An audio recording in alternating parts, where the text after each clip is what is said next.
सुभाषजी देसाई यांना विनंती आहे भारत मातेच्या प्रतिमेस पुष्पहार अर्पण करावा।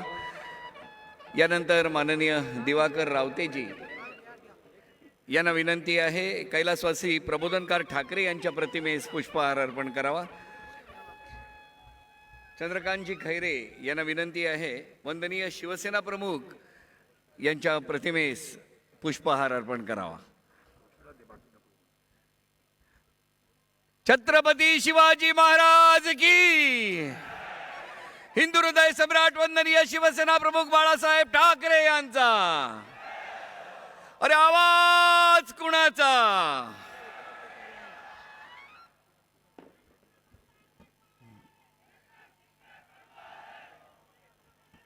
आज विजयादशमी दसरा परंपरेप्रमाणे शस्त्रपूजन सर्व सन्माननीय नेत्यांच्या उपस्थितीमध्ये होत आहे।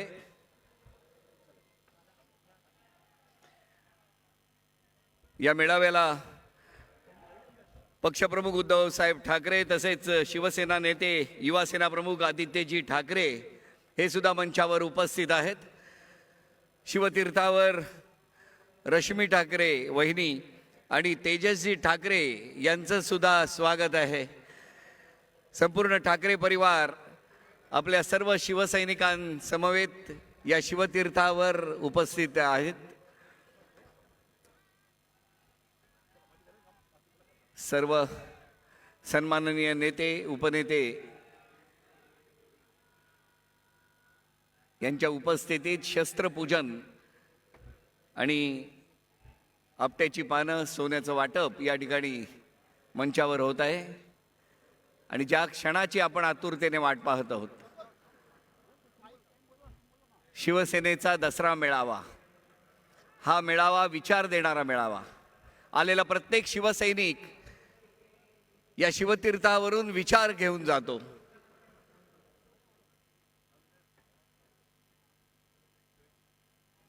यानंतर मी विनंती करतो शिवसेना पक्षप्रमुख आदरणीय उद्धव साहेब ठाकरे यांना त्यांनी या मेळाव्यामध्ये आपले विचार मांडावे।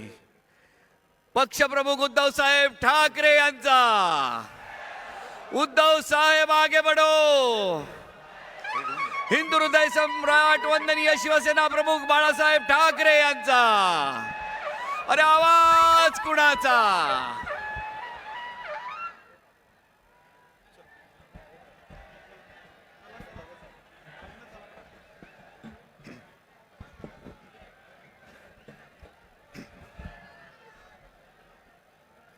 जमलेल्या माझ्या तमाम हिंदू बांधवांनो, भगिनींनो आणि मातांनो,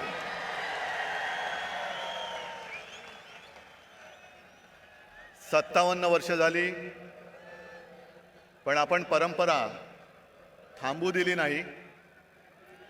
मोडता घालण्याचा प्रयत्न किती झाला तरी त्यांना मोडीत काढून आपली परंपरा आपण चालू ठेवली आहे आणि पुढची अनेक वर्ष ही अशीच चालू ठेवणार आहोत।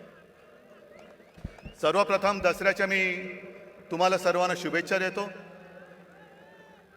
आज दसरा आहे, शस्त्रपूजन आहे, सरस्वतीचं पूजन आहे आणि हा मेळावा त्या संस्कृतीचं एक विराट दर्शन आहे। आपला मेळावा झाल्यानंतर आपण इकडे खोकासुराचं दहन करणार आहोत। मुद्दामून एक नवीन असुर खोकासूर, रामाने रावणाचा वध केला। कशासाठी केला? कारण असं मी ऐकलंय, असं मी वाचलंय की रावण सुद्धा शिवभक्त होता, पण एवढा शिवभक्त असून सुद्धा रामाला त्याला मारावं लागलं कारण रावण माजला होता। रावणाने सीतेला पळवलं होतं, सीताहरण केलं होतं। त्याचप्रमाणे आज सुद्धा आपली शिवसेना पळवण्याचा प्रयत्न होतोय आणि एक खबरदारी घेतली आहे। आपण नाही, त्यांनी। कारण प्रभू श्री रामचंद्राने धनुष्यबाणाने रावणाचा वध केला होता। भानगड नको, म्हणून तो धनुष्यबाण सुद्धा चोरलेला आहे. चोरा, पण एक लक्षात घ्या की ज्याप्रमाणे हनुमानाने रावणाची सोन्याची लंका दहन केली होती, तशीच तुमची खोक्याची लंका दहन करणाऱ्या धगधगत्या मशाली आज सुद्धा माझ्यासोबत आहेत. आणि तुमची खोक्याची लंका आहे. मी जास्त गद्दारांवरती बोलणार नाहीये, कारण त्यांच्यावरती मला बोलण्याची आता गरजच नाही. तुम्ही सगळेजण बोलतायत, माझ्या आधीचे सगळे बोललेत. आणि सध्या क्रिकेटचा मोसम आहे, वर्ल्ड कप सुरू आहे. क्रिकेट पण चालू असतं आणि मध्ये मध्ये जाहिराती पण असतात. आणि काही जाहिराती तर आपल्याला बघून बघून पाठ होतात. त्यातलीच एक जाहिरात आहे, ते 3 हिरो सगळे, अजय देवगण, अक्षय कुमार आणि शाहरुख, ते तिघही येतात, 2-2 बोटं दाखवतात. आमच्याकडे सुद्धा 3 जण बसलेले आहेत. ते सुद्धा 2-2 सांगतात की अरे आमच्याकडे सुद्धा 2-2 हाफ आहेत. आणि ते कमला पसंतवाले आहेत, हे कमळा पसंतवाले आहेत. पसंत आपली आपली. त्यांना कमला पसंत आहे, यांना कमळा पसंत आहे. तुम्ही घ्या आणि तुमचं काय ते बघा. आमच्या नादाला लागू नका. आज महाराष्ट्रामध्ये आणि देशात खूप प्रश्न आहेत. मी भाषणाच्या सुरुवातीला आवर्जून जरांगे पाटलांना धन्यवाद देतोय.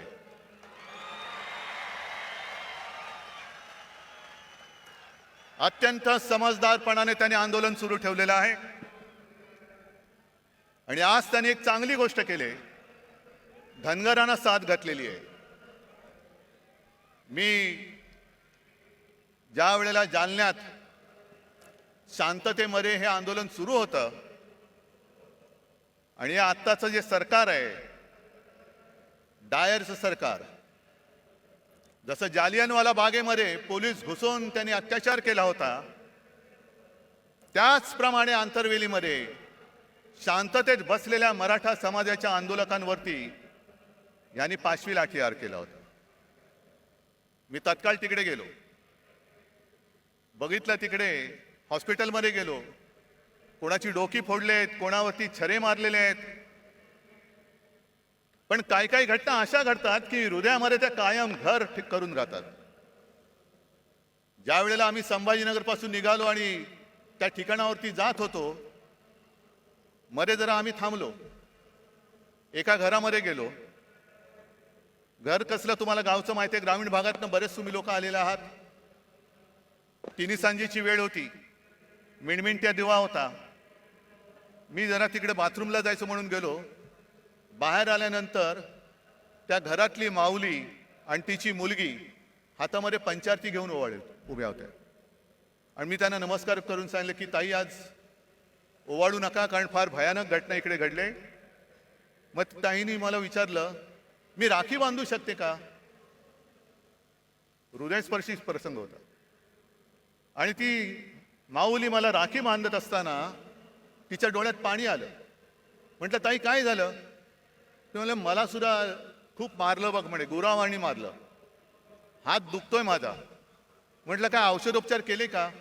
ते नाही म्हणे, मी कशीबशी निसटले, पण माझी सून आणि माझा मुलगा हॉस्पिटलमध्ये.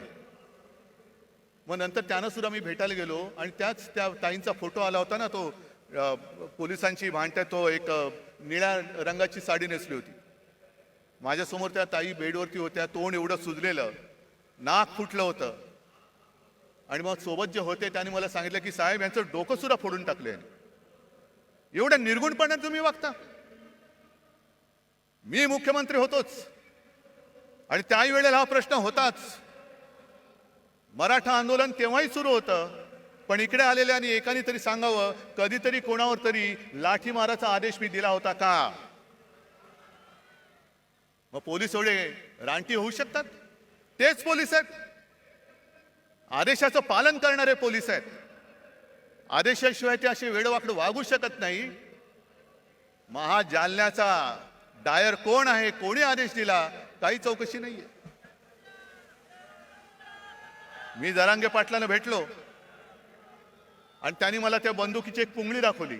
साहेब हे बघा एवढी मोठी गोळी आमच्यावरती या गोळ्या झाडल्या, अश्रूतून सोडला. आणि काश्मीरमध्ये दंगेखोरांवरती ज्या छऱ्याच्या बंदुका वापरतात त्या छऱ्याच्या बंदुका वापरल्या. कोणाच्या गालात गेलेला छराच्या, कोणाच्या डोक्यात गेलेला. काय करणार काय? कुठे चाललो होतो आपण? गद्दारांना म्हणा तुमच्यात हिंमत असेल तर हा प्रश्न सोडून दाखवा. हे खरे बाळासाहेबांचे विचार आहेत. द्या मराठी माणसाला न्याय द्या, मराठा समाजाला न्याय द्या.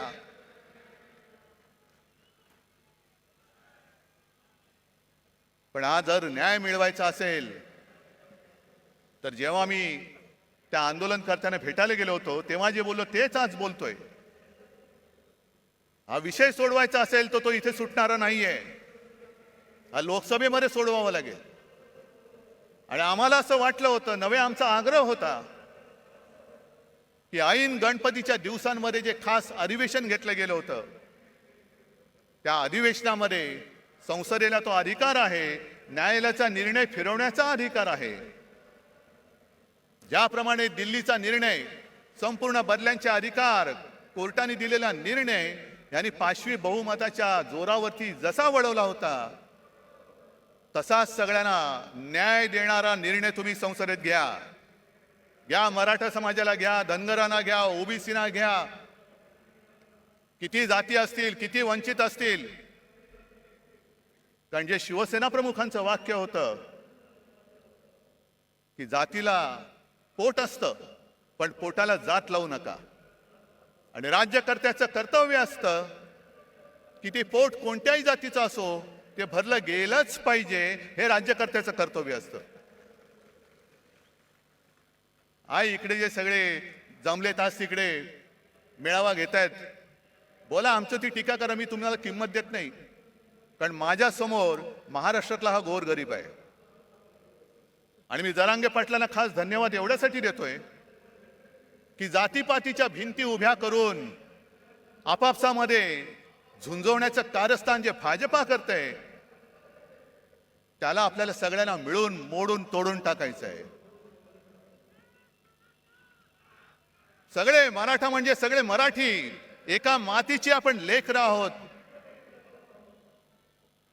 फक्त ज्यांच्याशी लढतोय आपण तो सारासुरा नाहीये, तो कपटी आहे, विघ्न संतोषी आहे. आणि भाजप एवढा विघ्न संतोषी आहे की कोणाचंही लग्न असो, तुम्ही बोलवा अथवा नका बोलू, हे जाणार, पंक्तीला बसणार, भरपूर जेवणार, आडवा हात मारणार. मग श्रीखंड पुरी असेल, बासुंदी असेल, किती पोळ्या खाण्याच्या स्पर्धा लावतील. किती पुरणपोळ्या खाल्ल्या माहितीये तुम्हाला?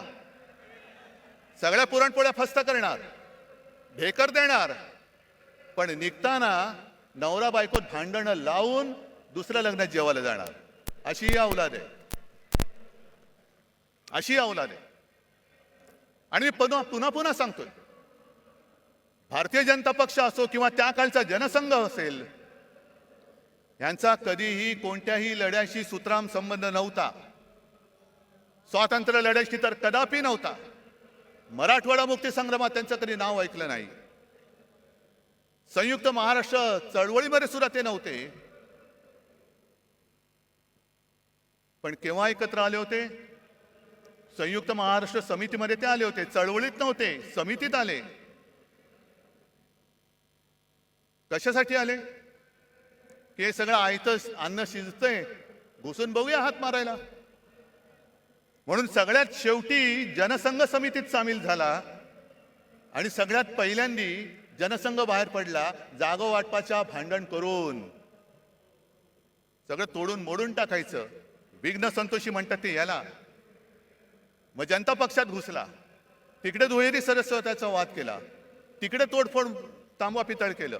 मग शिवसेनेसोबत आले, तिकडे अकाली दलाबरोबर गेले, कधी नितीश बरोबर, कधी यांच्या बरोबर, कधी त्यांच्या बरोबर, गोव्यात मगो पक्षाबरोबर.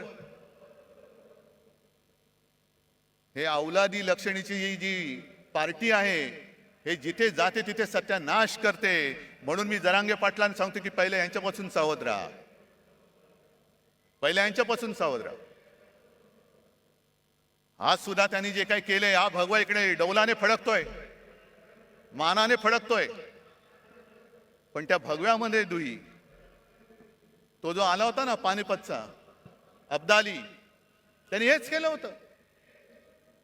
दुहीची बीज पेरायची, भांडणं लावायची, आणि त्या भांडणामध्ये जे खरे प्रश्न आहेत, मग ती बेकारी असेल, महागाई असेल, आणखीन काही असेल, त्याच्याकडे कोणाचं लक्ष जाता कामा नये. तुमच्या चुली पेटवण्यापेक्षा तुमची घरदारं आम्ही पेटवतो आणि पुन्हा तुमचे रक्षण करते म्हणून तुमच्या पेटत्या घरांच्या होळीवर आम्ही आमची पोळी भाजतो. हे आता उघड उघड दिसतंय, उघड दिसतंय. दुसरा आता जवळपास 1 वर्ष होऊन गेलं. आपण सुप्रीम कोर्टात गेलेलो आहोत अपात्रतेच्या निर्णयासाठी. केस तारखेवरती तारीख, तारखेवरती तारीख. काय करायचं तेच कळत नाही. कारण सर्वोच्च न्यायालय प्रत्येक वेळेला कानफट फोडतं यांचं लवादाचं, पण निर्लज्जम सरासुखी कानफट फोडलं तरी गाल सोडत सांगतात की आम्ही आमचं टाइम टेबल सादर करू. ठीक आहे, तुम्ही तुमचं टाइम टेबल द्यायचं तेव्हा द्या, पण एक लक्षात घ्या, मी कोणाचाही अपमान करू इच्छित नाही. न्यायाधीश न्यायमूर्तींचा तर करूच शकत नाही. पण ज्या पद्धतीने हे सगळं चाललेलं आहे ते बघितल्यानंतर एक विनोद नक्की माझ्या लक्षात येतो. आणि तो विनोद म्हणजे असा आहे की एकदा भरल्या कोर्टात न्यायमूर्ती बसलेले असतात आणि केस चालू असतात. कोणाला तारीख दे, कोणाचा निर्णय दे, कोणाचं हिअरिंग घे, आणि मग त्या सोबत कोण असतो त्याला विचारतात, चल पुढची केस कोणती आहे? मग तो सांगतो, साहेब एका 20 वर्षाच्या मुलीची छेड काढलेल्याची ही केस आहे. आता मुलीची छेड काढली म्हटल्यानंतर कोणी चिडणार? बोलवा त्याला, आणा समोर. आणि त्या आरोपीच्या पिंजऱ्यात एक आजोबा काठी टेकत टेकत टेकत येतात. ते न्यायाधीशांचं डोकं आणखीन फिरतं. तुला तुम्हाला लाज नाही वाटत? आजोबा झालात, काठी टेकत चालता आणि 20 वर्षाच्या मुलीची छेड काढता, शरम नाही वाटत? त्या आजोबा शांतपणाने न्यायाधीशाकडे बघतात आणि सांगतात, न्यायाधीश महाराज, जेव्हा ही घटना घडली तेव्हा मी सुद्धा 20च वर्षाचा होतो. काय कळलं? म्हणजे 20 वर्षाची असताना ती घटना घडली, आता ते आजोबा झाले, जिची छेड काढली होती ती सुद्धा आजी झाली, पण केस चालू आहे, केस चालू आहे, केस नाही थांबणार, तारीख पे तारीख, तारीख पे तारीख. आता माझं स्पष्ट म्हणणं असं आहे, ठीक आहे, तुम्ही आम्ही केलेल्या अपात्रतेचा निर्णय जेव्हा लावायचा तेव्हा लावा, 20 वर्षानंतर लावा, 50 वर्षानंतर लावा, पण आज संपूर्ण देश बघतोय, संपूर्ण जग बघतंय, तो केवळ अपात्रतेच्या निर्णयाकडे बघत नाहीये, तर या आपल्या हिंदुस्थानामध्ये, या आपल्या भारतामध्ये सर्वोच्च न्यायालय म्हणून जे काही आहे त्याला हा लवाद जुमानत नसेल तर सर्वोच्च न्यायालयाचं अस्तित्व राहणार आहे की नाही? या देशात डॉक्टर बाबासाहेब आंबेडकरांनी घटना तिचं अस्तित्व शिल्लक राहणार आहे की नाही? आणि सगळ्यात महत्वाचं म्हणजे अनेक क्रांतिकारकांनी आणि अनेक योद्ध्यांनी रक्त सांडून, बलिदान देऊन, त्याग करून जी आपली भारत माता स्वतंत्र केली, त्या भारत मातेची लोकशाही ही टिकणार आहे की नाही ह्याच्याकडे आमचं लक्ष आहे. बघूया आता 30 तारखेला काय होतंय. नुसता अपात्र कोणाला ठरवणार? आधी जनतेने ठरवूनच टाकलेलं आहे. माझं तर म्हणणं असं आहे की केसचा निकाल लागण्याच्या निवडणुका घेऊन दाखवा, जनता जनार्दन ठरवेल ते पात्र आहेत का अपात्र आहेत. होऊन जाऊ दे खुल्या मैदानात. पण सर्वोच्च न्यायालयाकडनं आम्हाला नक्की अपेक्षा आहे. मध्ये आपले माननीय पंतप्रधान मोदी जे बोलले, घराणेशाही घराणेशाही, होय मी घराणेशाहीचा पाईक आहे, कारण मला माझ्या घराण्याचा अभिमान आहे, मला माझ्या आई वडिलांचा अभिमान आहे, आजोबांचा अभिमान आहे आणि सर्व पूर्वजांचा अभिमान आहे.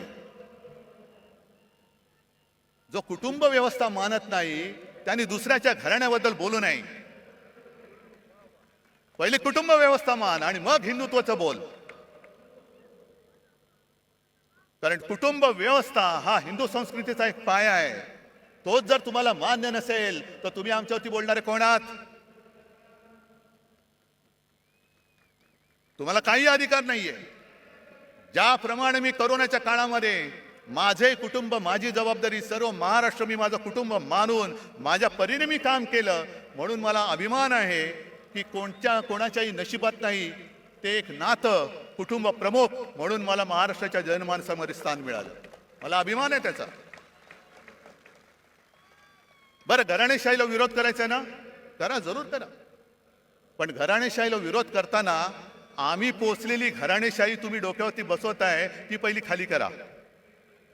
बाप मंत्री, मुलगा आमदार, मुलगा खासदार, हे सगळे जे काय चाललंय ते पहिलं करा.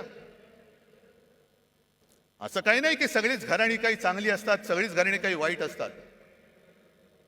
घराण्याची सुद्धा एक परंपरा असते, घराण्याचे संस्कार असतात. कोण कोणत्या घराण्यातल्या त्याच्याप्रमाणे त्याची ओळख ठरते. ज्याप्रमाणे जर तुम्ही घराणेशाही बघायला गेला, डॉक्टरचा मुलगा डॉक्टर होतो, आम्ही सुद्धा घराणेशाही, घराण्याची परंपरा जपणारे आहोत. त्याचप्रमाणे आणखीन एक घराणेशाही नाही पण घराण्याची परंपरा मी आवर्जून सांगेन, ती म्हणजे आपले सर्वोच्च न्यायालयाचे सरन्यायाधीश चंद्रचूड साहेब. स्वतःच्या कर्तृत्वाने बसलेत, पण त्यांचे वडील सुद्धा सरन्यायाधीश होते आणि कडक होते, कणखर होते. शेवटी इतिहासामध्ये आपली नोंद काय होणार आहे हे प्रत्येकाने खबरदारी घ्यायची. कोणासमोरही न झुकणारा म्हणून माझी नोंद व्हायला पाहिजे की सत्ताधाऱ्यांचे बूट चाटणारा, हे प्रत्येकाने ठरवायचंय. मग जशी घराणेशाहीची परंपरा आहे तशीच काही नावं अशी आहेत ज्यांच्या घराण्याचा आतापताच माहिती नाहीये पण तरी सत्ताधीश झाले. फरक बघाय तुम्ही. हिटलरचे वडील माहिती आहेत कोणाला? हिटलर काय घराणेशाहीतला होता? सद्दाम हुसेन काय घराणेशाहीतला होता? पुतीन काय घराणेशाहीतला आहे? गदाफी काय घराणेशाहीचा आहे? मुसोलिनी, स्टालिन, कोणाची घराणी माहिती आहेत? पण हाही धोका विसरू नका की ज्याचा काही आगापिछा नाही, त्याच्या हातामध्ये जर का देश दिला तर काय होऊ शकतं त्याचं अत्यंत वाईट उदाहरण हे जर्मनी आहे. हे जर्मनी आहे. असाच उदय झाला, लोक पागल झाली, अंधभक्त झाली आणि आज त्याने जे काय बहुमत मिळाले हे बहुमत तर काहीच नाही. जवळपास 95, 97, 98% त्यावेळेला हिटलरला बहुमत मिळालं होतं विकासाच्याच नावावर. काय केलं त्यांनी? आज जाऊन जर का विचारलं तर जर्मन लोकांना लाज वाटते की त्यांच्या देशामध्ये हिटलर होऊन गेला म्हणून. मग तुम्ही ठरवायचंय की ज्याच्या घराण्याचा आगापिछा माहिती असा निवडायचा की कोणाचा कशाला पत्ता नाही, आज दिसे उद्या गायब. तुमचं मरण तुम्ही पत्करा. मी माझी वाट लावून काम केलं, मला आनंद झाला तुमची वाट लागली, आता मी झोळी लावून चाललो, तुम्ही बसा रिकामी कटोरी घेऊन. आणि हे जर का टाळायचं असेल तर आज माझं ठाम मत आहे, एक काळ जरूर होता की कदाचित याच व्यासपीठावरून हिंदू हृदय सम्राट बोलले होते की देशाला एका मजबूत सरकारची गरज आहे. मजबूत सरकार आपण बघितलं, 9 वर्ष पाहिलं. म्हणजे मला आज सुद्धा आठवत आहे की 14 साली ज्या वेळेला प्रणवदा राष्ट्रपती होते तेव्हा आम्ही सगळे, आता वेळगळच, आम्ही गेलो होतो सगळे पक्ष मिळून आणि आम्ही सांगितलं की आमचा नेता नरेंद्र मोदी. मग प्रणव मुखर्जी खुश झाले, आम्हाला म्हणाले 25-30 वर्षानंतर एका पार्टीचं सरकार आलं, आता देशामध्ये स्थैर्य येईल. काय आले तुम्ही सांगा? आले स्थैर्य? काय तुमचे प्रश्न सुटलेत? आणि म्हणून मला आज असं वाटतं की सरकार तर बदललं पाहिजेच, पण आता जे सरकार आणायचं आहे हे सरकार मजबूत जरी असलं तरी एका पक्षाचं बहुमत असलेलं पाशवी सरकार नको, अजिबात नको. जेव्हा खुर्ची थोडीशी डगमगीत असते तेव्हा देश मजबूत होतो. नरसिंहरावांनी चांगलं काम केलं, मनमोहन सिंगांनी केलं, अटलजींनी सुद्धा केलं. सगळ्यांना सोबत घेऊन चालणारं सरकार पाहिजे, मिलीजुली सरकार आज पाहिजे आपल्याला. पण यांचं जे सगळं चाललंय, मी मागेच बोललो होतो की हिंदुत्वाचा बुरखा फाटल्यानंतर आतमधला यांचा बिभत्स किळसवाणा चेहरा, भेसूर चेहरा आता आम्हाला दिसायला लागलेला आहे. जे काय एक स्वप्न दाखवलं होतं 2014 साली आणि त्यांचीच भाषणं आहेत. पेट्रोल का दाम ऊपर गया कि नीचे, गैस का दाम ऊपर गया कि नीचे, डॉलर ऊपर गया, रुपया ऊपर गया की नीचे. मग काढा, सगळ्या गोष्टी काढा. जे मी तुम्हाला सांगितलेलं आहे होऊन जाऊ दे चर्चा म्हणून गावागावात जाऊन ह्या सगळ्या गोष्टी समजावून सांगा, समजावून सांगा. पण आज सगळं काही त्यांनी गुंडाळून ठेवलेलं आहे. माझ्या आधीचे सगळे वक्त्यांनी एक एक समाचार घेतलेलाच आहे. मी संजय राऊतांचं भाषण ऐकत होतो, भ्रष्टाचारावरती कडाडून बोलले. संजय काळजी करू नका, उद्या आपलं सरकार येणार आहे, नक्की आणणार, आणणार म्हणजे आणणारच. आणि आज जे दमदाट्या करतायत त्यांना सुद्धा सांगून ठेवतोय की तुम्ही आमच्या लोकांना जो त्रास देताय तो त्रास बंद नाही झाला तर सरकार आणल्यानंतर तुम्हाला सुद्धा आम्ही उलटे टांगल्याशिवाय राहणार नाही, उलटे टांगू तुम्हाला. मी सर्व शासकीय अधिकाऱ्यांना पण सांगतोय, जो एक फतवा माझ्या पाहण्यात आला, आयकर अधिकाऱ्यांना आता फतवा गेलेला आहे की सरकारच्या प्रचाराची रथयात्रा काढा. का हो, तुम्ही सगळे घेताय ना, सगळे भाडोत्री माणसं गोळा करताय. त्या भाडोत्री माणसामध्ये कोणी मर्द नाही, स्पष्ट आहे. कारण मर्द कधी विकला जात नाही, मर्द कधी विकत घेता येऊ शकत नाही. आणि मर्दपणा तर रक्तामध्ये असावा लागतो. लाचारी असणारे कधी मर्द होऊ शकत नाही. आणि भारतीय जनता पक्षाची आजची हालत जी अशी झालेली आहे, मग त्याचं वर्णन मध्ये ते एक सगळ्यांना असं पेव फुटलं होतं, हनुमान चालिसा, हनुमान चालिसा. कुठेही हनुमान चालिसा. जा ना मणिपूरमध्ये जा आणि हनुमान चालिसा बोला, आहे हिम्मत. पण हनुमान चालिसा जसा तुम्ही बोलता तशी आपल्या हिंदू संस्कृतीत आणखीनही काही स्तोत्र आहेत. व्यंकटेश स्तोत्र माहिती आहे तुम्हाला? त्याच्यामध्ये स्पष्ट शब्दात लिहिले, गावीचे होते लेंडे ओहळ. म्हणजे काय? गावातलं गटार. गंगेसी मिळता गंगाजळ. मग ते गटार जर का गंगेला मिळालं तर त्याचं सुद्धा गंगाजल होतं आणि तीर्थ म्हणून हे प्राशन करतात. काक विष्ठेचे झाले पिंपळ. म्हणजे कावळ्याने खाऊन त्याची जी काय विष्ठा असते त्याच्या बियेतनं होतं झालं पिंपळ. त्याची निंद्य कोण म्हणे? आता पिंपळ झालाय त्याला निंद्य कसं म्हणायचं? भले असेल तो कावळ्याच्या विष्ठेतून झालेला, तसा भाजप झालाय आता. सगळे गावीचे सगळे लेंडे ओळ एकत्र येतात, या या या या या या सगळ्या कावळ्यांच्या विष्ठा एकत्र करतायत आणि पिंपळ करतायत. बसा मुंजासारखे त्याच्यावरती बसून. ही तुमची हालत झाली. हे तुमचं हिंदुत्व. आज मला संताप काय येतो जेव्हा मला लोक सांगतात की साहेब जनतेमध्ये तुमच्याबद्दल प्रेम आहे, तुमच्याबद्दल सहानुभूती आहे. माझ्यासाठी नका, महाराष्ट्रासाठी ठेवा. महाराष्ट्रासाठी ठेवा, आपल्या मराठी मातीसाठी ठेवा. पण त्यावेळेला शिवछत्रपतींनी स्वराज्यासाठी सुरत लुटली होती. हे इथून सुरतेला पळणारे लाचार महाराष्ट्राचं हित सांभाळू शकतायत? सरकार बदलल्यानंतर पहिलं काय केलं यांनी? पहिलं घाईनी मेट्रोची आरेची जागा मेट्रोला दिली. बुलेट ट्रेनची जागा जी मी अडवून ठेवली होती आणि जिकडे करोना सेंटर उभं केलं होतं ते पहिलं बुलेट ट्रेनच्या घशात घातलं. मला सांगा, एवढे सगळे तुम्ही जमलेला किती जणांना बुलेट ट्रेनचा उपयोग होणार आहे? मला सांगा. होणार आहे? तुम्हाला होणार आहे? कोणाला होणार आहे? मग बुलेट ट्रेन कशाला?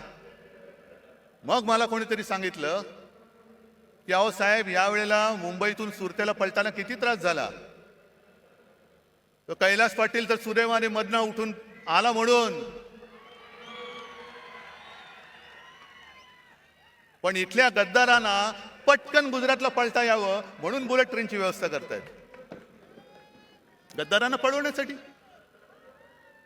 अरे महाराजांनी सुरत लुटली होती, हो लुटली होती, स्वराज्यासाठी लुटली होती.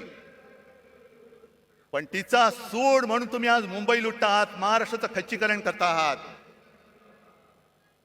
संपूर्णपणे महाराष्ट्र बकाल करायचा, मुंबई बकाल करून टाकायची, मुंबईच्या ठेवीवरती डल्ला मारायचा. आणि मुंबईला फिकेला लावून दिल्लीच्या दारामध्ये उभी करायची, हा त्यांचा डाव आहे. त्याच्या विरुद्ध लढण्यासाठी मला तुमची सोबत पाहिजे. मला ते मोडून काढायचंय. बरं, आता मुंबई तर तोडूच शकत नाहीत, कारण मागे शिवसेना प्रमुखांनी सांगितलं आणि तेच मी आज परत सांगतोय, जो कोणी मुंबईला महाराष्ट्रापासून तोडू बघेल त्याच्या शरीराचे तुकडे केल्याशिवाय आम्ही राहणार नाही. कोणी असलं तरी त्याचे तुकडे तुकडे करून टाकू. मग काय करायचं? मुंबई तोडता येत नाही, कारण मुंबई तोडण्याचा प्रयत्न झाला तर महाराष्ट्र तुमचं सरकार जाळून टाकेल. होय, जाळून टाकेल. मग दुसऱ्या मार्गाने मुंबईला कैयात घ्यायची, मुंबईची स्वायत्तता मारायची. मुंबईचा विकास जी मुंबई महापालिका करते ते आता नीती आयोगाच्या माध्यमातून करायचं. कशासाठी? काय करते नीती आयोग? बरं, महापालिकेमध्ये आजपर्यंत असं कधीही झालं नव्हतं. एक तर पालकमंत्री केला, तो सुद्धा बिल्डर, माहिती आहे ना कोण? आणि पालकमंत्र्याचं कार्यालय म्हणजे एका बिल्डरचं कार्यालय हे त्यांनी मुंबई महापालिकेमध्ये थाटलं. हे मुंबई गिळण्याचा हा प्रकार नाहीये.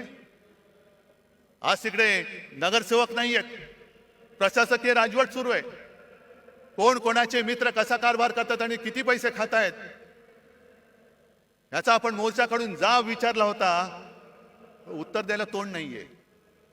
बेधडक भ्रष्टाचार सुरू आहे.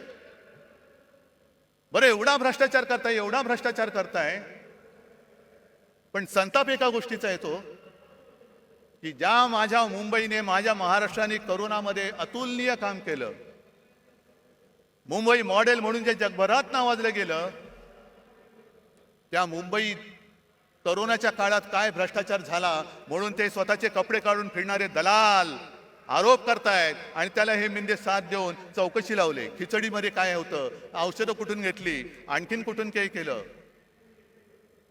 अरे दरिद्री लोकांनो, मुंबई सारखी सोन्याची राजधानी, हे आपल्या देशाची आर्थिक राजधानी, तिचं महत्व तुम्हाला मारताय तुम्ही आणि बूट चाटे डोळ्या देखत ते होऊ देतात. मुंबई माझ्या देशाची, भारत मातेची आर्थिक राजधानी होती का आहे हे आता समजत नाही. कारण सगळे चांगले केंद्र, सगळे उद्योगधंदे हे गुजरातमध्ये नेले, मुंबईच्या बाहेर नेले, महाराष्ट्राच्या बाहेर नेले, काही दिल्लीला नेले. फिल्म सिटी आता उत्तर प्रदेशमध्ये येत आहे, जरूर न्या. पण जे मुंबईच्या हक्काचं आहे ते ओरबाडून तुम्ही नेत असाल तर तुम्हाला याच मुंबईत गाडून टाकल्याशिवाय राहणार नाही आम्ही. आणि कसला घोटाळा? कोरोना काळाच्या घोटाळ्याचं जर चौकशी करायची असेल तर मुंबईची जरूर करा, सगळ्या महापालिकांची करा, ठाणेची करा, पुणेची, पिंपरी चिंचवड, नागपूरची सुद्धा करा. जे नागपूर आमच्या उपमुख्यमंत्र्यांनी बुडवून दाखवलं त्याची चौकशी करा. आणि मी तर म्हणतो, हिम्मत असेल तर पीएम केअर फंडापासून संपूर्ण काश्मीर, कन्याकुमारी पर्यंत सर्व राज्यांची चौकशी करा, होऊन जाऊ दे.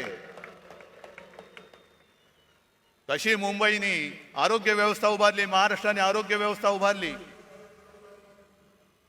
आणि कसं तुम्ही त्या गंगेमध्ये प्रेत सोडत होतात, कशी गुजरातमध्ये सार्वजनिक चिता पेटल्या होत्या. आणि त्याच बरोबरीने केंद्र सरकारने भाजप शासित राज्यांमध्ये किती औषधे दिली, किती ऑक्सिजन दिला, किती व्हेंटिलेटर्स दिले. आणि विरोधी पक्षांकडे असलेल्या सरकारकडे अधिकृत नाही, अनधिकृत टेबलाखालनं किती दिले त्याचाही घोटाळ्याची तपास करा. पण आम्ही मुंबई वाचवली, आम्ही महाराष्ट्र वाचवला, त्याचं कौतुक नाहीये. पण मुंबईला बदनाम करून टाकायचं जे षडयंत्र म्हणतो ते हेच, की मुंबईला संपवून टाकायला, मुंबईला बकाल करून टाकायची, मुंबई म्हणजे भ्रष्टाचार खाणारे हेच. आणि आमच्या अंगावरती येत आहे. अरे शेण तुम्ही खाताय, आमचं तोंड कशाला हुंगाला येत आहे? पहिले स्वतःच्या तोंडाचा वास घ्या, हिंमत असेल तर. एक सुद्धा कोणी मायेचा पूत पीएम केअर फंडाचा घोटाळा बाहेर काढा. त्याचा घोटाळा म्हणण्यापेक्षा त्याचा हिशोब घ्या ना. एकट्या टाटाने मला असं वाटतं 1,500 कोटीचा चेक त्या पीएम केअर फंडाला दिला होता. इथले सुद्धा जे भाजपचे लोक होते त्यांनी सुद्धा मुख्यमंत्री निधीला पैसे नव्हते दिले, पंतप्रधान निधीला पैसे दिले होते.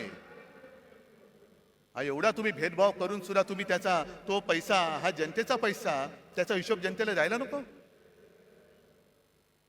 आणि आज संपूर्णपणे जो कारभार सुरू आहे, आरोग्य यंत्रणेचे कसे काय 3-13 वाजलेत बघा. मला या बोंबलणाऱ्याने एकच सांगायचंय की तुमचे नेते दिल्लीतनं संपूर्ण देशाला रिकाम्या थाळ्या बडवायला सांगत होते आणि गो करून बोंबलायला लावत होते ना. त्यावेळेला आमच्या सरकारने गोरगरिबांना 5 रुपयात रिकामी नाही भरलेली थाळी शिवभोजन म्हणून दिली. याला म्हणतात सरकार. हे आमचं हिंदुत्व आहे. हा आमच्या आणि तुमच्या हिंदुत्वातला फरक आहे. तुम्ही रिकाम्या थाळ्या बडवणारं तुमचं हिंदुत्व आहे आणि गोरगरिबाला पोट भरून जेवण देणारं आमचं शिवभोजन हे आमचं हिंदुत्व आहे. ज्या वेळेला तुम्ही रस्त्यावरती उतरला होता आणि तुमचे ते महामहिम काळी टोपी मला पत्र दिलं होतं, पत्रमध्ये छान लिहिलं होतं. माझ्याकडे काही लोक आली होती आणि त्या लोकांनी मंदिरं उघडण्यासाठी विनंती केली. मला कळत नाही तुम्हाला असे ईश्वरी काही संकेत येतात का की तुम्ही मंदिरं बंद ठेवलेत. किती विक्षिप्त बिंडूक माणसं असतात. आपल्याला बरेचदा कळत नाही टोपी खाली दडलंय काय. पण जेव्हा तुम्ही मंदिरं उघडायला सांगत होता तेव्हा आम्ही गावागावात खेड्यापाड्यात आरोग्य मंदिरं उघडत होतो. हे आमचं हिंदुत्व आहे. तुम्ही सगळं उघडा उघडा सांगत होता तेव्हा आम्ही आरोग्य यंत्रणा वाढवली, रुग्णशय्या वाढवल्या होत्या, टेस्टिंगच्या केंद्र वाढवली होती. जी जेमतेम 2-3 केंद्र महाराष्ट्रात होती ती आपण 600च्या वरती केली होती. हे आमचं हिंदुत्व आहे. जर कोणी आपल्या समोर तळमळत असेल तर त्याला वाचवणं, त्याची जात पात विचारत नाही बसलो आम्ही. कोणी असेल, होय मालेगावमध्ये मुसलमान सुद्धा आले होते, त्यांना सुद्धा आम्ही वाचवलं. धारावीमध्ये आम्ही धारावी वाचवली. हे आमचं हिंदुत्व आहे. पण मुंबईचा जो धोका आहे, मी मगाशी तुम्हाला सांगत होतो तो, की आता धारावी सुद्धा गिळायला निघालेत. इथे आली असतील काही धारावीची लोक. धारावीचा विषय मी स्वतंत्रपणे धारावीत येऊन घेणार आहे. पण आता याच्या घशामध्ये धारावी त्यांनी घातले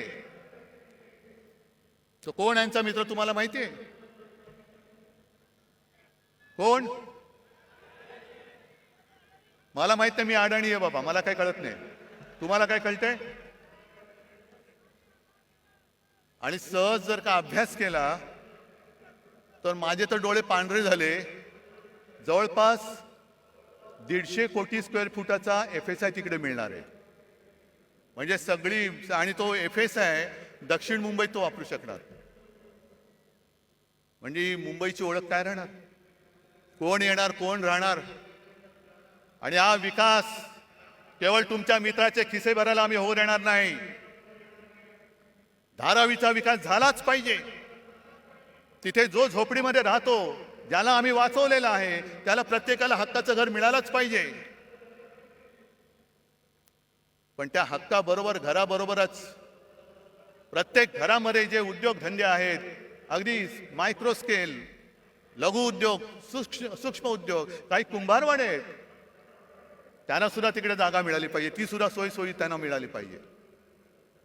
आणि सगळ्यात महत्वाचं म्हणजे धारावीच्या एका परिसरामध्ये तुम्ही घरं जरूर बांधा. पण आज देखील माझा गिरणी कामगार घराविना फिरतोय, वणवण फिरतोय. त्या गिरणी कामगारांच्या मुलांना धारावीत घरं द्या. वांद्रा वसाहतीमध्ये सरकारी कर्मचाऱ्यांना घरं तिथल्या तिथे मिळावीत असा निर्णय आमच्या सरकारने घेतला. हे द्यायला तयार नाही आहेत. वांद्रा वसाहतीत तिथल्या कर्मचाऱ्यांना घरं मिळालीच पाहिजेत. पण त्याच्या नंतरचे जे कर्मचारी आहेत त्यांना सुद्धा धारावीत घरं द्या. पोलिसांची घरं कमी पडत असतील तर पोलिसांना सुद्धा धारावीत घरं द्या.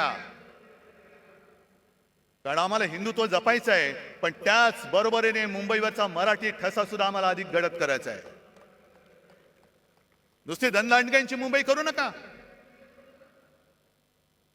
साध्या सुध्या ग्रामीण भागातल्या माणसाला इकडे परवडणाऱ्या दरामध्ये धारावीमध्ये घर द्या. कारण धारावीवरती एवढ्या सवलती त्यांनी उधळलेल्या आहेत, एवढ्या उधळलेल्या आहेत की त्याचा फायदा जर गरिबांना मिळणार असेल तर आनंद आहे, पण तो जर का तुमच्या मित्राच्या खिशात जाणार असेल तर मात्र आम्ही तो जाऊ देणार नाही. आणि मुंबई काय धारावी सुद्धा त्याला गिळू देणार नाही हा निश्चय करून आम्ही रस्त्यावरती उतरू. ही मुंबईची अवहेलना तुम्हाला मी सांगतोय, किती सांगायच्या गोष्टी. अंबादास, तुम्ही सगळ्या शेतकऱ्यांचा विषय घेतला असाल. एक तर दुष्काळ आपल्या माथी आलेला आहे. माझ्या माहितीप्रमाणे आता जो खरीप झाला त्याचं 22% उत्पादन कमी झालेलं आहे. पाऊस पुरेसा नाही, धरणामध्ये पाणी साठा बरोबर नाहीये. पुढच्या मोसमापर्यंत पिण्याचं पाणी कसं पुरवायचं, कारण आज गावागावांमध्ये टँकर सुरू झालेत की नाही तुमच्यापैकी कोणाच्या गावात? आज टँकर सुरू झालेत, उद्या काय होणार आहे सांगता येत नाही. पण सगळ्यात संतापाची गोष्ट अशी आहे की मधल्या काही एका दिवशी मी शिर्डीमध्ये गेलो होतो दुष्काळी पाहणी करायला. आता टीव्हीवरती तुम्ही बघितलं असाल, मला कोण म्हणेल हा काय वेडा आहे का रे, भिजतोय आणि दुष्काळाची पाहणी करतोय. पण वस्तुस्थिती अशी होती की त्या दिवशी मी पावसामध्ये भिजलो होतो, पण माझ्या समोरची पिकं ही करपून गेली होती. मग त्या पाण्याचा चिखल होण्याखेरीज काही उपयोग नव्हता. मग शेतकऱ्याची ती पेरणी वाया गेलीच. कर्ज डोक्यावरती चढलं, पण कर्ज डोक्यावर चढण्यापूर्वी त्यांनी सरकारने जी एक योजना काढली, प्रधानमंत्री पीक विमा योजना. आता थोडं तुम्ही शहरातले असला तरी सांगायला पाहिजे की या पीक विम्यामध्ये 3 हिस्से असतात. एक केंद्र सरकार देतं, दुसरं राज्य सरकार देतं आणि तिसरा शेतकरी देतो. या सरकारने एक चांगली गोष्ट केली की शेतकऱ्याचा हिस्सा स्वतः भरला आणि 1 रुपयात शेतकऱ्याला विमा देण्याची घोषणा केली. चांगली गोष्ट केली. त्याचा परिणाम काय झाला? साधारणतः 90-95 लाख शेतकरी जे विमा उतरवायचे, विमा काढायचे, ते यावर्षी जवळपास 2.25 कोटी शेतकऱ्यांनी ती नोंदणी केली. 2.25 कोटी, 1,70,00,000पेक्षा जास्त. मग चांगली गोष्ट झाली. आता दुष्काळ पडलाय, पीक गेलं.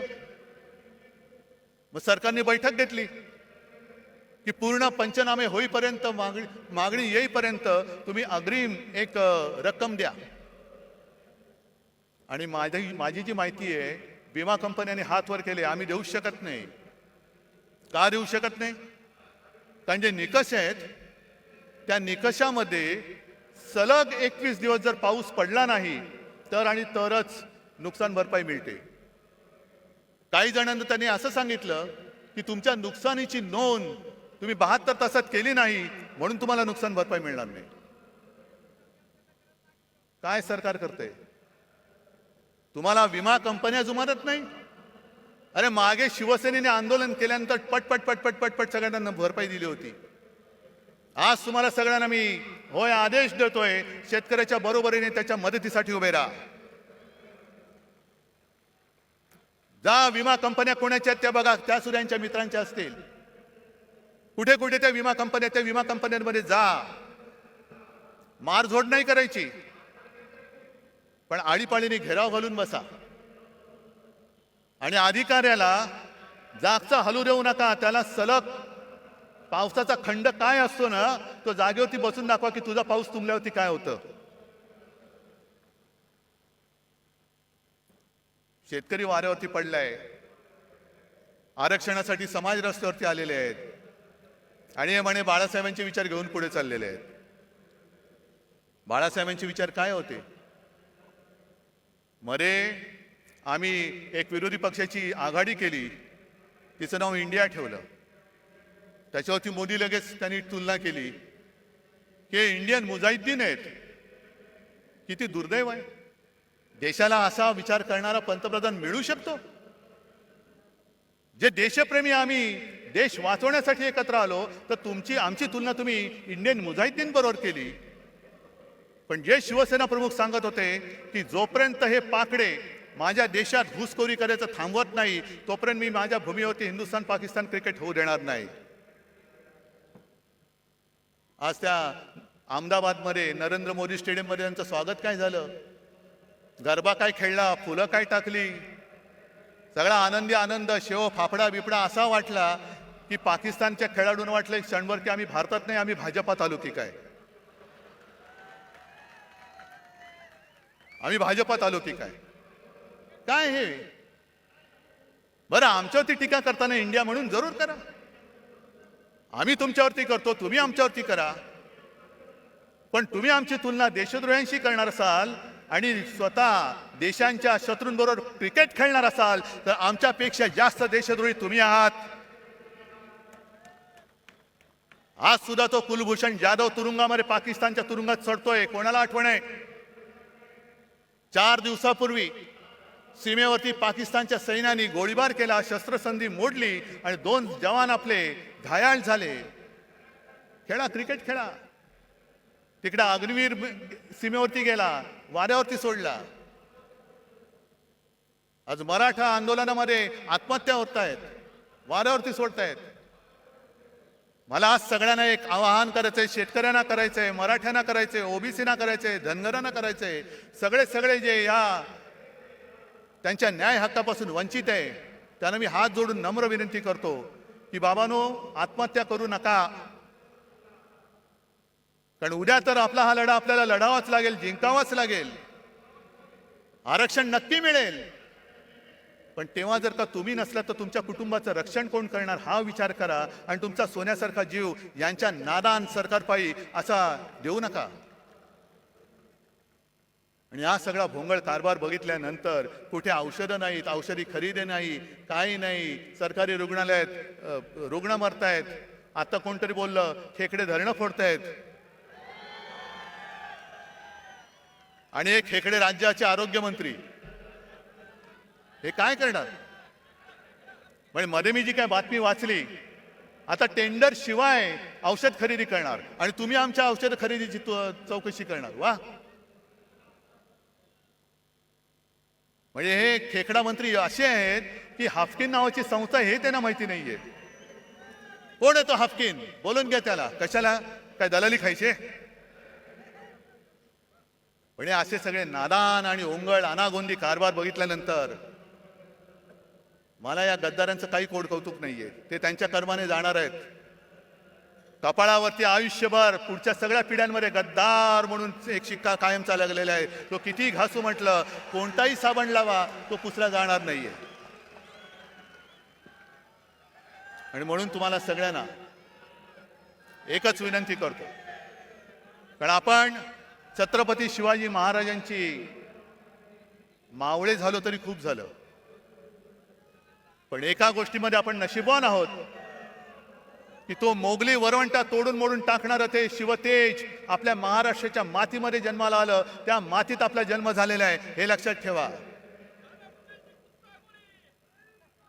त्याचा भुसा तुम्ही पाडा, पण छत्रपतींच्या भगव्याशी गद्दारी करणारा महाराष्ट्रामध्ये शिल्लक ठेवायचा नाही. आणि आमचं हिंदुत्व हे राष्ट्रीयत्व आहे. आमचं हिंदुत्व हे राष्ट्रीयत्व आहे. जो कोणी या देशासाठी मरायला तयार आहे, देश वाचवायला तयार आहे, तो जातीपाती धर्माने कोणी असला तरी तो आमचा आहे, आमचा हिंदू आहे. आणि कोणीही असो, जो जातपात धर्माने कोणी असला आणि देशाच्या मुळावर आलेला असला, अधिक कुरुलकर असला तरी देखील तो देशद्रोही आहे. तो देशद्रोही आहे. मला अजूनही कळलेलं नाहीये. जरा थांबा ना. आहे, थांब. मला अजूनही कळलेलं नाही त्या कुरुलकर बद्दल संघाची भूमिका काय आणि भारतीय जनता पक्षाची भूमिका काय. जर त्यांनी आपली गुपितं पाकिस्तानला दिली असतील तर तो मराठी असो, हिंदू असो, कोणी असला तरी त्याला फासावरती, जर गुन्हा सिद्ध झाला तर फासावर दिलं गेलं पाहिजे. कारण आमच्यासाठी, मी परत सांगतो, आमचं हिंदुत्व हे राष्ट्रीयत्व आहे. आमचं हिंदुत्व परत सांगतो, शेंडी, जानवेशी आणि घंटेशी जोडलेलं नाही, ते या देशाच्या मातीशी जोडलेलं आहे. म्हणजे देश वाचला तर महाराष्ट्र वाचेल, आणि महाराष्ट्र वाचला तर देश वाचेल. आणि महाराष्ट्र वाचवणारे सगळे जवान सैनिक माझ्यासोबत बसलेले आहेत.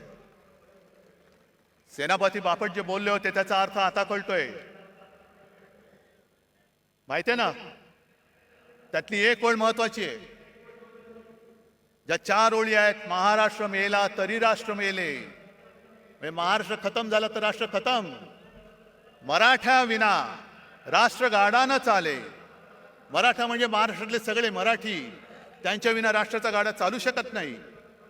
खरा वीर वैरी, वीर वैरी पराधीनतेचा, हे यांच्यासारखे बुटचाटे नाहीत वैरी वीर. जो पराधीन होण्याला विरोध करतो, गुलामी स्वीकारत नाही, तो खरा वीर. खरा वीर वैरी पराधीनतेचा, महाराष्ट्र आधार या भारताचा. आज संपूर्ण भारत आपल्याकडे बघतोय. अरे त्यावेळेला सुद्धा असाच अंधकार पसरला होता, घरदारं फुटत होती, देवांचे राख रांगोळ्या होत होत्या, आणि तेव्हा ही एक मशाल छत्रपती शिवाजी महाराजांची भगवा घेऊन संपूर्ण त्यांनी त्या मोगलांना टक्कर दिलेली. वाघ नख जरूर आणा, पण त्या नखाच्या मागे वाघ नसेल आणि मुनगट्टीवर असतील तर त्या वाघ नखाला काय अर्थ नाहीये. त्यावेळेला सुद्धा त्या वाघ नखाच्या मागे छत्रपती शिवाजी महाराज नावाचा वाघ होता, म्हणून त्यांनी दगाबाज अफजल खानाचा कोथळा बाहेर काढला होता. ती कोथळा काढण्याची हिंमत जर नसेल आणि आमच्या भावनेची खेळ करणार असाल तर निवडणुकीमध्ये तुमचा राजकीय कोथळा आम्ही बाहेर काढल्याशिवाय राहणार नाही. आम्ही काढू बाहेर. भावनांशी खेळ करू नका. जर खरोखर पुराव्यानिशी ती छत्रपती शिवाजी महाराजांनी अफजल खानाला मारताना वापरलेली वाघनखं असतील तर ती भाड्याने नका आणू इतर लोकांसारखी. म्हणजे इतर लोकांसारखी म्हणजे काय, की एक पोरगा स्वतः बापाला सांगतो की बाबा बाबा मला आता शिक्षण शाळावर काही जमत नाही, मग नाही मी भाजपात जाणार, तिकीट घेणार आणि देशाची. तो बाप म्हणतो थांब जरा, तुला काय झालं, हे तुला काही येडलं का नाही का, तुला असं करू नको. पहिला तू शिवसेनेत जा किंवा काँग्रेसमध्ये जा, राष्ट्रवादीत जा, दुसऱ्या कोणत्याही पक्षात जा, जरा नाव कमव. नाव कमवल्यानंतर काहीतरी गडबड घोटाळा कर, मग भाजपला तुला घेतील आणि तुला मंत्री करतील. मग तुला मंत्री करतील. हे मला भारतीय जनता पक्षाच्या लोकांना सुद्धा सांगायचंय की घराणेशाहीमध्ये तुमची सुद्धा घराणी भाजप आणि संघ वाढवण्यामध्ये खच्ची झालेली आहे. आज जर का तुमच्या घराण्याच्या त्यागाला काही किंमत मिळणार नसेल आणि नुसतं उपऱ्यांच्या सतरंज्या काढण्याचं घालण्याचं काम तुम्हाला करायचं असेल तर हाच भाजप हाच संघ तुम्हाला तरी अपेक्षित होता का. नुसतं सतरंज्या घालताय. आणि म्हणून हा भावनेशी खेळ आता बस झाला. आपल्याला आता महाराष्ट्र संपूर्ण हिंदुत्वाबरोबर मराठी माणसाची एकजूट, जे शिवसेना प्रमुखांचं पहिलं वाक्य होतं 96 कोळी 92 कोळी, मराठा मराठेतर 96 कोळी 92 कोळी, स्पृश्य अस्पृश्य कोळी आगरी, हे सगळे भेदाभेद गाडून मराठी माणसाची भक्कम एकजूट बांधा. त्या एकजुटीच्या हातामध्ये शिवरायाचा आणि हिंदुत्वाचा पवित्र भगवा आपल्याला घट्ट धरायचा आहे. आणि म्हणून परत एकदा एकच सांगतो की आता या गद्दारांकडे दुर्लक्ष करा. आज सुद्धा अनेक जणांना फोन येत आहेत आणि परत सांगतो, ज्याला इमान विकायचं असेल सरळ इमान विकून मोकळे व्हा. जा तिकडे, माझ्याकडे एवढे वाघ बसले असताना मला नादान आणि भ्याडांची गरज नाहीये. आणि सरकारला मी आव्हान देतो, सुप्रीम कोर्टाचा निकाल लागेल तेव्हा लागेल, पण जर तुमच्यामध्ये हिंमत असेल तर मुंबई महापालिकेसह लोकसभा आणि विधानसभा सुद्धा घेऊन दाखवा. आमची तयारी आहे. जाऊन द्या. आम्ही जनतेच्या कोर्टात येतो. जो जनता निकाल देईल तो आम्हाला मान्य आहे, तो आम्हाला मान्य आहे. पण याची खात्री तुम्हाला आहे की जर का जनतेच्या कोर्टात गेलो तर इकडे तारीख पे तारीख नाही, एक गाव दोन तुकडे एका फटक्यात घरी पाठवतील लोक तुम्हाला. आणि त्याला घाबरलेत म्हणून यांनी युनिव्हर्सिटीच्या निवडणुका सुद्धा पुढे ढकलून टाकल्या. असं हे सगळं घाबरट सरकार फक्त महाराष्ट्राची आणि देशाची वाट लावते. ती वाट आणखीन लागू नये म्हणून जिथे जिथे आपल्याला शक्य होईल तिथे तिथे यांचा पाडाव आपल्याला करावाच लागेल. करणार? जरा तुमच्या हाताच्या मशाली दाखवणार? हे हात नाहीत, या मशाली आहेत. आणि या मशाली केवळ ह्या नादान महाराष्ट्र सरकारचंच नाही तर हुकुमशाही आणणाऱ्या दिल्ली सरकारचं सुद्धा तख्त जाळून भस्म केल्याशिवाय राहणार नाही, हा एक आत्मविश्वास बाळगून आपली रजा घेतो. जय हिंद, जय महाराष्ट्र.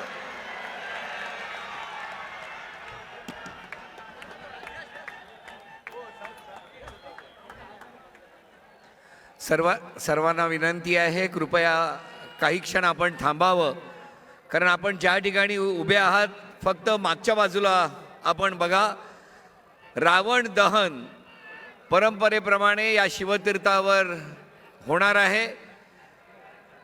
खोकासुराचं दहन या ठिकाणी आपल्या सर्वांच्या उपस्थितीत होत आहे.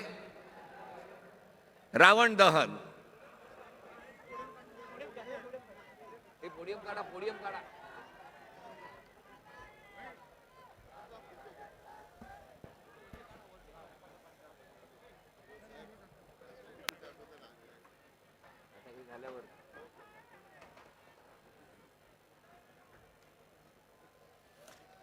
रावण दहन आपल्या सर्वांच्या साक्षीने या खोकासुराचं दहन या शिवतीर्थावर परंपरेप्रमाणे करण्यात येत आहे.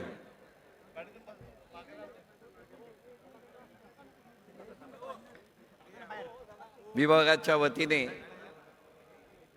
महेश सावंत आणि श्रद्धाताई जाधव पक्षप्रमुखांचं पुष्पगुच्छ देऊन स्वागत आणि शुभेच्छा देत आहेत.